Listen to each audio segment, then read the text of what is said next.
कहते हैं एक पहलवान जी थे और पहलवान जी घूमने जाते थे, प्रातः भ्रमण करते थे, एक्सरसाइज करते थे।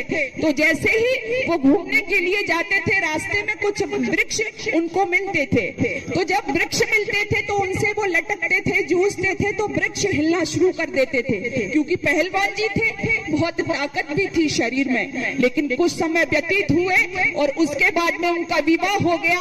विवाह हो गए, 5 बेटे पैदा हो गए। कुछ दिनों के पश्चात उसी क्रम में वो फिर घूमने के लिए गए। लेकिन जब घूमने के लिए गए तो वही बात फिर याद आई। घूमते घूमते एक वृक्ष खड़ा हुआ था और उस पर वो लटके। लेकिन जैसे ही उस पर लटके तो क्या देखते हैं, वृक्ष कुछ भी हिला नहीं, खुद पहलवान जी उस पर लटके हुए रह गए। जब घर आए वापस बड़ा क्रोध आया, अपनी पत्नी से आकर के कहा कि तूने तो मेरा सब कुछ बर्बाद कर दिया, चौपट कर दिया। पहले जब मैं घूमने जाया करता था तो किसी भी वृक्ष पर लटकता था, वृक्ष हिल जाता था, इतनी ताकत थी मेरे शरीर में, लेकिन आज तो मेरा सब लुट चुका है, बर्बाद हो चुका है।